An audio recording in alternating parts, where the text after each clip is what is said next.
All right, so today we're going to dive into personal finance, but with a twist. We're cracking open Darby Jones's Date Your Finances, Finding Love and Financial Freedom.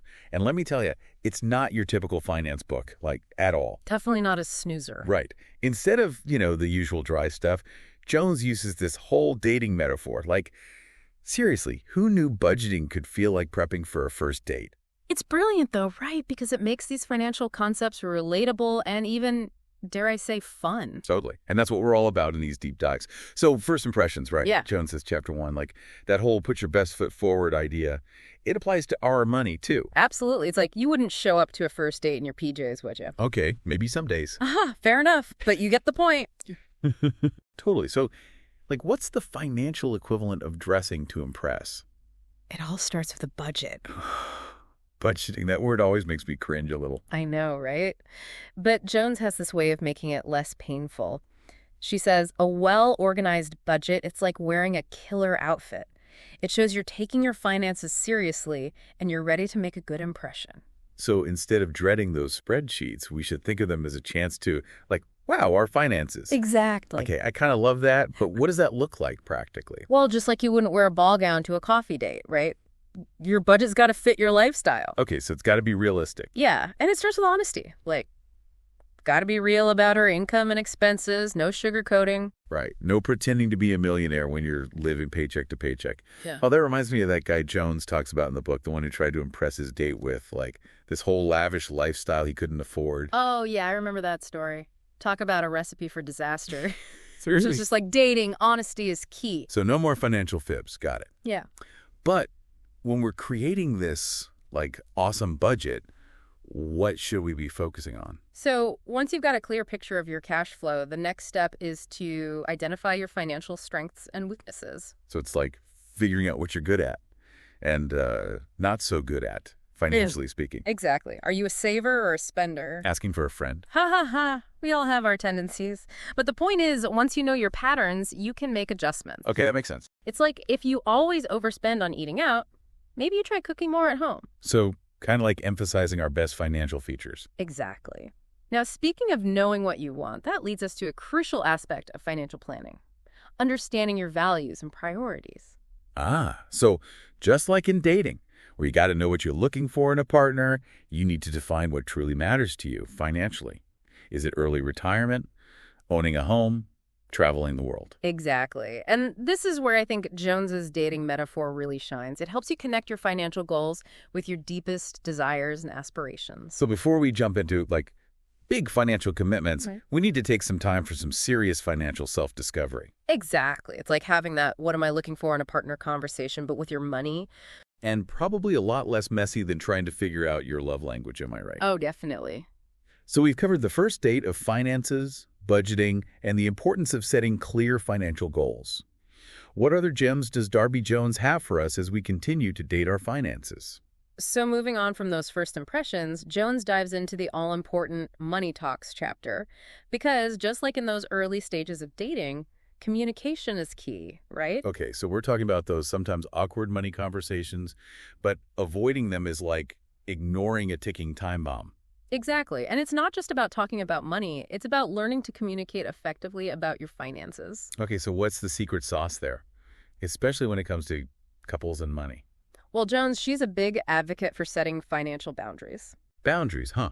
So, like, what does that look like in a financial context? It's about those agreed-upon limits and expectations, those ground rules that prevent misunderstandings and resentment later on. Okay, so, like, setting those expectations early on in a relationship. Yeah, exactly. Like spending limits, how much you contribute to joint expenses, that sort of thing. Makes sense. So it's all about finding that balance between individual freedom and shared goals. Absolutely. And just like transparency is crucial for trust in any relationship, it's equally vital for your finances. Right? Because who wants to find out their partner's been hiding a secret credit card debt? Talk about a deal breaker. Seriously.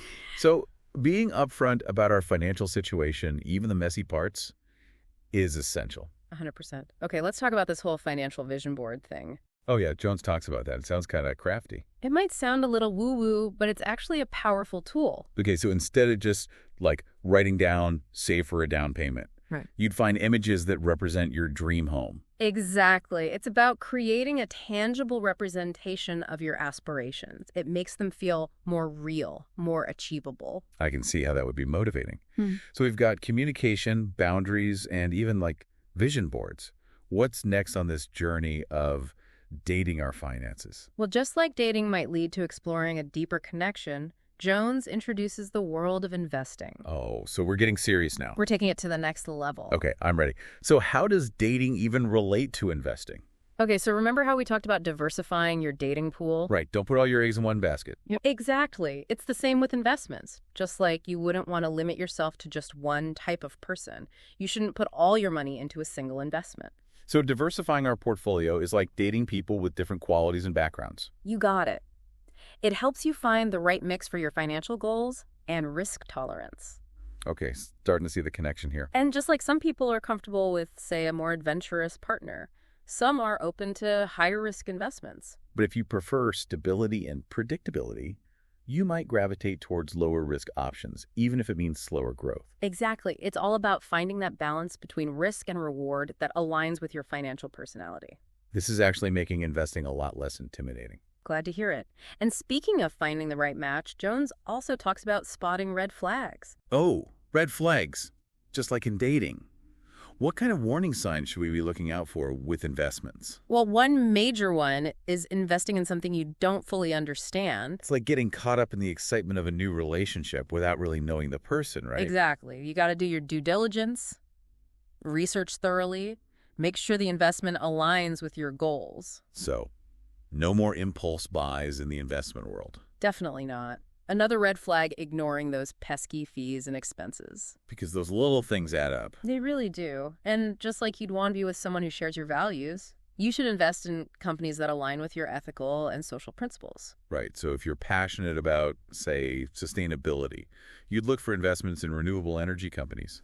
Exactly. It's about making sure your money is not only working for you financially, but also supporting causes you believe in. I love that. So we've covered diversifying, assessing our risk tolerance, spotting those red flags. What else should we keep in mind when navigating this dating pool of investments? Well, just like building a strong relationship takes time and effort, Jones emphasizes a long-term approach to investing. Okay, so no get-rich-quick schemes. Not if you're playing the long game. It's about staying the course, riding out market fluctuations, and trusting in the power of compound growth. So patience is key. Absolutely.